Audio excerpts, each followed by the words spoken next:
มื้อนี้ก็มาตลาดลาวเพิ่นเอิ้นว่าตลาดลาวเนาะเพราะว่าอยู่นี่ก็แม่นตลาดช่องโยงกินตอนแรกสิมาซื้อเครื่องไปเฮ็ดอันโฮมทานวันเสาร์เพิ่นเฮ็ดอันบุญกฐินอยู่หลัก31เนาะอันนี้ก็แม่นตลาดลาวเพิ่นพากันมาซื้อเครื่องอยู่ข้างในว่าสิเป็นจังไดหรือว่าของกินหลายบ่หรือของกินแพงบ่ไปเบิ่งกันเนาะนี่อันนี้มันนี่ตลาดลาวเนี่ยเขียนตลาดลาวตลาดลาวอยู่ที่ถนน450ที่บ่นี่นี่นะไปเบิ่งกันว่าเป็นยังไงก็ได้นี่แต่ทางใหญ่เพิ่นจะได้เลื่อนบ่แต่ทางใหญ่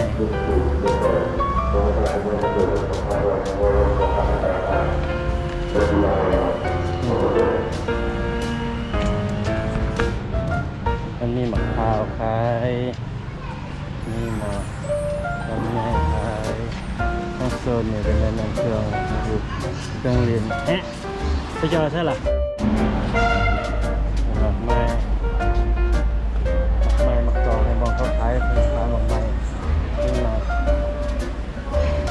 เกี๊ยงหมากลำไยหมากม่วง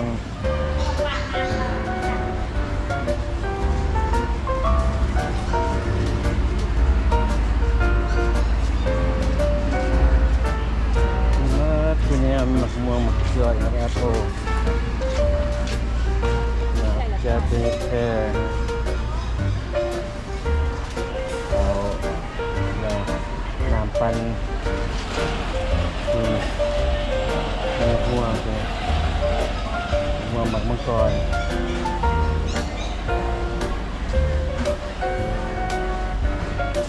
ตัวนี้โซนนี้เป็นโซนอันของหมักใหม่เรื่องของใหม่ให้พอ40,000 กิโลเป็นเซ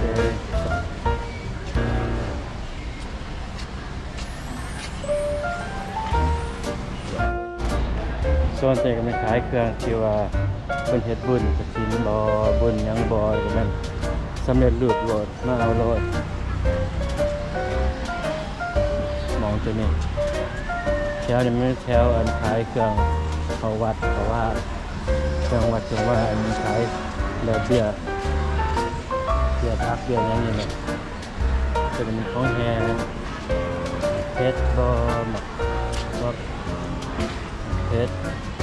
และผักเทียมแห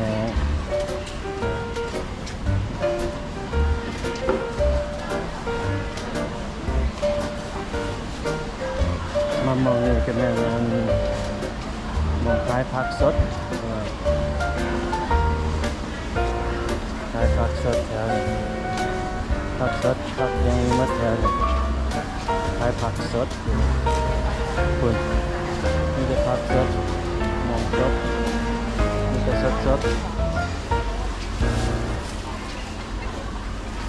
จิตใหญ่มะนาวมะกอกนี่มัดโซนที่มันเครื่องแห้งแบบว่าประเดี๋ยวบ่แบบเช็ดตรงนั้นบ่เล่นมาหุ้งขายเนี่ยแก้กันนี่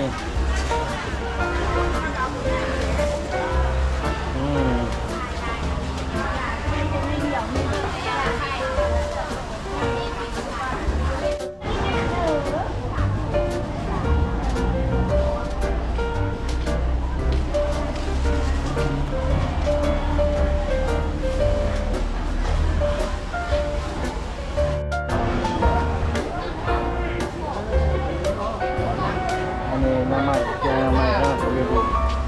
ก็จะแกงน้ำใหม่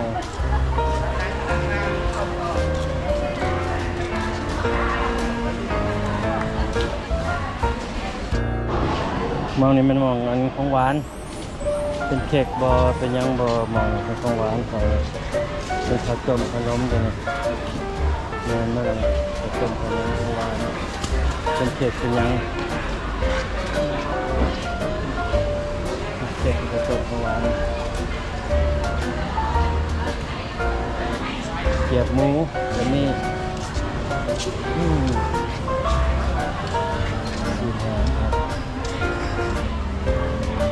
สมหมู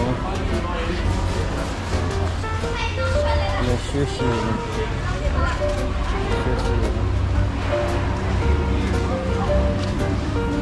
ปีกไก่ต้มไก่เป็ดไก่เป็ดไก่ขนมชื่นนะครับขนมทอดเลยขนมทอด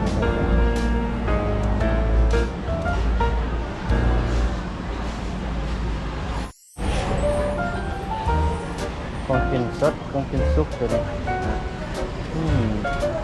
มีไก่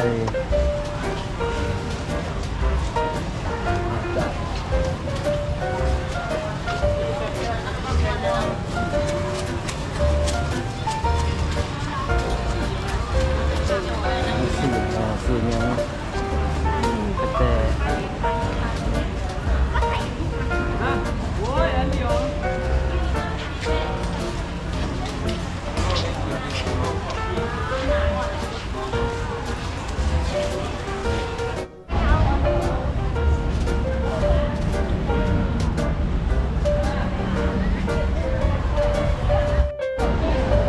มองปลาขายปลาตัวนี้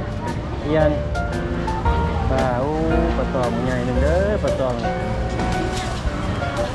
ปลาบางใหญ่หนึ่งครับ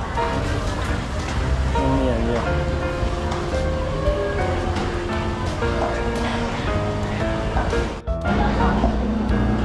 แบ่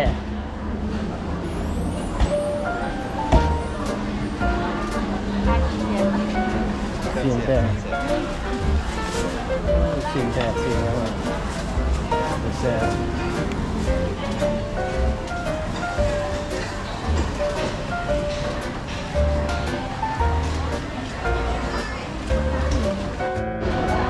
แถวนี้มันแถวอันนั้นสิขายผักสดแถวนี้ผักสดนั่นแหละ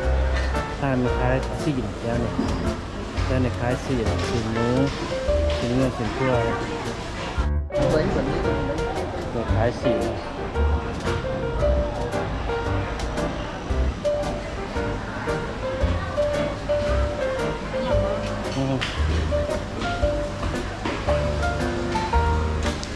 ขายเสียนตัวนี้ขายเสียนอย่างขายจะเสียนโน้เสียนยังเลยทางนี้ขายเสียนโน้มาทางนี้มาบางใจมันเป็นคนเสียนใจตัวนี้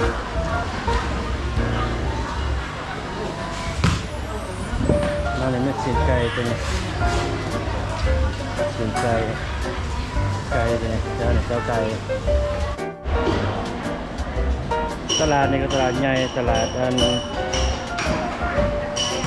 ลาวเนี่ยเป็นใหญ่ที่สุดเลยของกินของอยู่นี่ร้ายแท้ของกินสดของกินนั่นน่ะมีมัดมีผักมียังก็มีผักมีของกินสุกมีอาหารอะไรก็มีมัดเลยนี่มันหมองอะไรผักหมองผักหมองไก่หมองยังก็มัดปนกันไป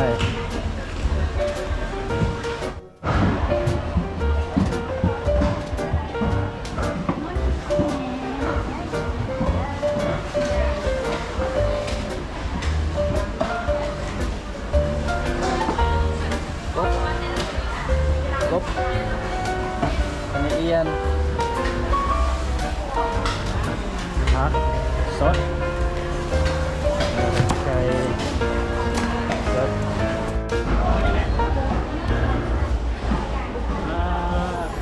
2 โลกาแฟอันนี้ผู้ที่แกงผู้ที่ใส่แกงใช่ไหม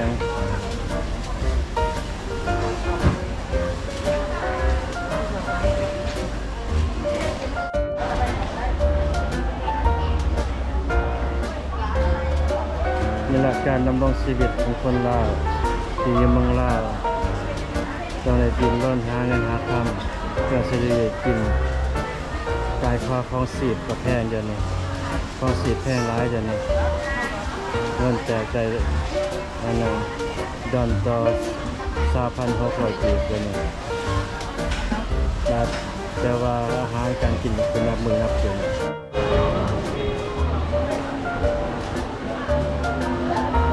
อู้แคนแคนเลย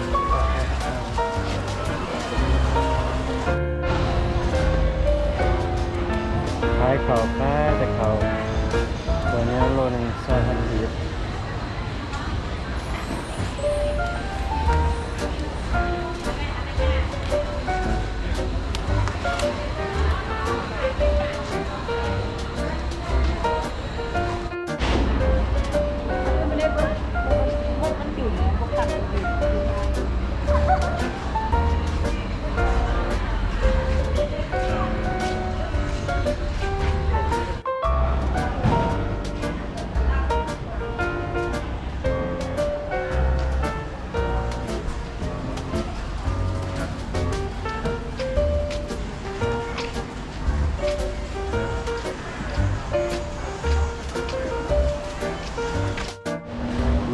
God, that's a huge fish.